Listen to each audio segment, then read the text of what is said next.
কারাগার থেকে চূড়ান্ত আন্দোলনের ডাক দিলেন ইমরান খান। ইমরান খান টানা 1 বছরের বেশি সময় ধরে কারাগারে বন্দী রয়েছেন। পাকিস্তানের সাবেক প্রধানমন্ত্রী ও পাকিস্তান তেহরিক ই ইনসাফের প্রতিষ্ঠাতা চেয়ারম্যান ইমরান খান কারাগারে বন্দী থেকেই একের পর এক আন্দোলনের ডাক দিচ্ছেন তিনি। আন্দোলন ও জনপ্রিয়তার কারণে রীতিমতো ক্ষমতাসীন দলের আতঙ্কে পরিণত হয়েছেন তিনি। এবার কারাগার থেকে চূড়ান্ত আন্দোলনের ডাক দিয়েছেন তিনি। বুধবার 13 নভেম্বর পাকিস্তানের সংবাদ মাধ্যম ডনের এক প্রতিবেদনে এ তথ্য জানানো হয়েছে। প্রতিবেদনে বলা হয়েছে, কারাগার থেকে চূড়ান্ত আন্দোলনের ডাক দিয়েছেন ইমরান খান।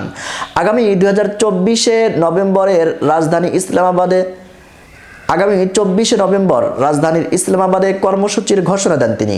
ডন জানায়, ইমরান খান এই আন্দোলনকে কারচুপি করে নির্বাচনী ফলাফল এবং অন্যায়ভাবে নেতাকর্মীদের গ্রেফতার এবং সরকারের 26তম সাংবিধানিক সংশোধনীয় পাশের বিরুদ্ধে বিশেষ প্রতিবাদ হিসেবে উল্লেখ করেছেন।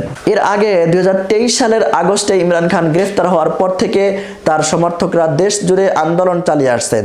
তারা 2024 সালের নির্বাচনে জালিয়াতির অভিযোগ ক্ষোভ প্রকাশ করেছেন। এছাড়া পিটিআইয়ের নেতাকর্মীরা প্রতিনিয়ত হয়রানি ও বারবার গ্রেফতার হচ্ছেন। ইমরান খানের বোন আলিয়া খান বুধবার তার সঙ্গে সাক্ষাৎ শেষে জানান, এই আন্দোলনের ডাক সবার জন্য, বিশেষ করে দলীয় নেতাকর্মীদের জন্য। ইমরান খান বলেছেন, এটি সেই মুহূর্ত যখন আপনাকে সিদ্ধান্ত নিতে হবে। আপনি সামরিক শাসনের অধীনে থাকতে চান নাকি স্বাধীনতা নিয়ে বাঁচতে চান?